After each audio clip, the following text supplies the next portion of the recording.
Dieu veut se faire connaître lui-même et son projet sur nous. Il le fait librement, il se révèle. Mais en se révélant à nous, il transforme l'homme. Plus exactement, il le rend capable de répondre à sa révélation, de dire oui, nous t'avons écouté, nous voulons ce que tu révèles et nous engageons notre intelligence, notre énergie, notre temps pour ouvrir le paquet cadeau, pour approfondir ce que tu nous donnes à connaître et pour le faire nôtre d'une certaine manière. Nul ne peut s'approprier véritablement quelque chose, nous le savons, s'il ne le travaille lui-même.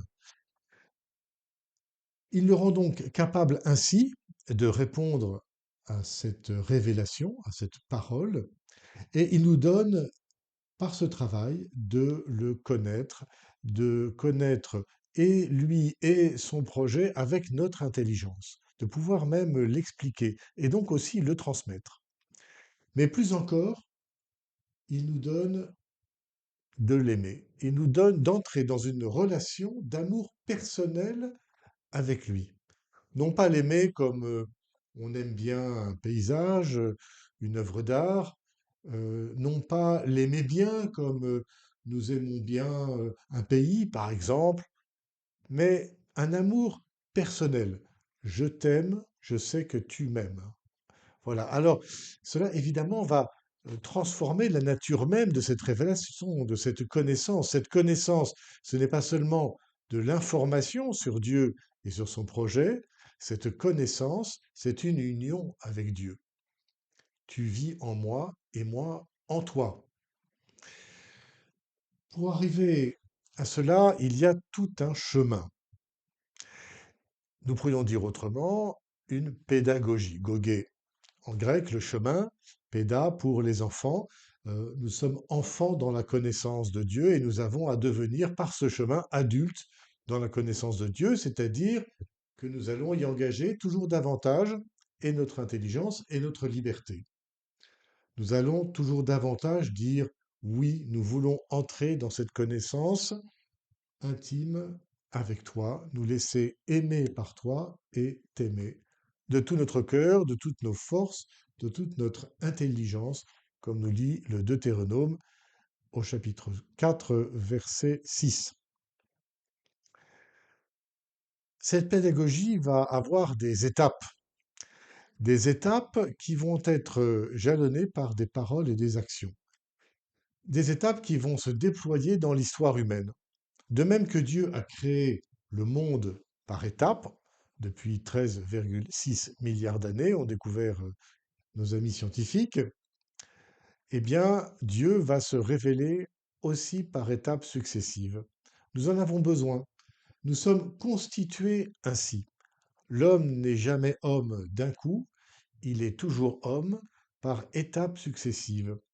C'est vrai pour tout ce que nous sommes, et c'est donc vrai pour ce que nous pouvons être en face de Dieu qui nous parle, se révèle à nous. La création elle-même, nous l'avons vu, est une première étape de révélation. Puis certains hommes, Noé et les patriarches, vont être choisis dans l'histoire pour être, par leur histoire avec lui, un lieu de révélation.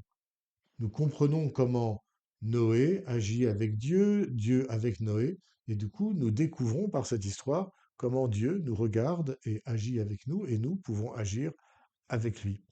Ces figures, depuis Noé jusqu'à Moïse, puis ensuite tous les rois, les prophètes, jusqu'à Jean-Baptiste, eh bien, sont des personnages qui agissent, décident, parlent, aiment, devant Dieu, mais aussi trahissent, sont dans l'échec, se sentent perdus devant Dieu.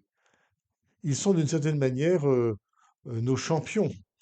À travers eux, nous comprenons ce que nous sommes devant lui et ce que nous pouvons être devant lui, qui se révèle à eux comme un Dieu lent à la colère, plein d'amour et de miséricorde, comme dit le psaume 83.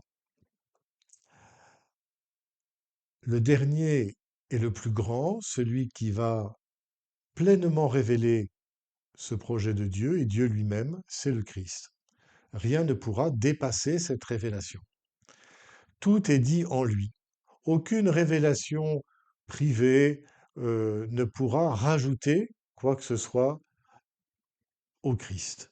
De nombreuses religions, notamment l'islam, et puis de nombreuses autres religions et sectes, vont, jusqu'au XIXe siècle, des sectes chrétiennes, vont rajouter des épisodes à l'évangile, vont rajouter des connaissances euh, sur Dieu, de sorte que le Christ se trouverait comme une étape supplémentaire dépassée par le suivant, pour l'islam par Mahomet. Mais en fait, il n'en est rien. Selon notre foi, le Christ est la plénitude de la révélation. En lui se trouve tout ce que Dieu veut faire connaître de lui-même et de son projet. Comment cette connaissance dans le Christ, du Christ et dans le Christ, va-t-elle se transmettre à travers les générations jusqu'à nous et pour les générations suivantes? Eh bien, toujours par des actions et par des paroles.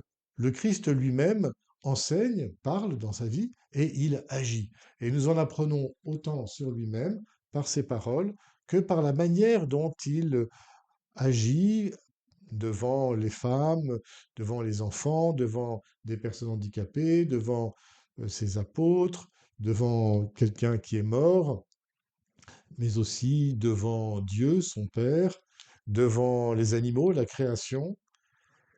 Toutes ces attitudes de Jésus et ses paroles constituent euh, sa révélation de lui-même.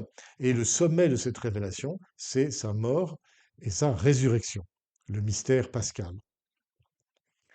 Comment cela, ce trésor, est-il transmis puisque Jésus n'a rien écrit, n'a laissé aucun livre, mais il nous a laissé ses 12 apôtres et la Vierge Marie, puis leurs successeurs et des évangélistes qui vont rapporter la tradition orale du peuple de Dieu dans les premières décennies et écrire et les évangiles et les 4 évangiles dans les 70 premières années, je dirais, jusque de 30 à 70, 80 peut-être, peut-être même 100 pour les ultimes réécritures de l'évangile de Saint Jean ou complément de l'évangile de Saint Jean et de sa communauté, mais l'ensemble va être constitué par ces évangélistes et leur communauté, et rapporter ainsi ce que Jésus a fait et dit. Mais aussi les paroles transmises par les apôtres, par Saint Pierre, par Saint Paul, euh, et les autres lettres apostoliques qui nous sont rapportées dans le Nouveau Testament. Mais cela va être transmis par l'Église elle-même, c'est-à-dire les successeurs des apôtres, par le peuple lui-même, par sa liturgie, la façon dont il prie, dont il perpétue l'Eucharistie à travers les âges et les autres sacrements, la manière aussi dont il se structure, dont il organise sa vie chrétienne. Tout cela constitue, avec les Écritures, avec la parole de Dieu, cette révélation vivante, puisqu'au sein d'un peuple vivant, jusqu'à nous aujourd'hui. Et nous allons voir dans la prochaine séance comment les Écritures saintes trouvent leur place dans cet ensemble que l'on appelle la tradition et comment nous pouvons les interpréter de manière juste dans l'Esprit Saint. Alors je vous dis déjà à la prochaine fois.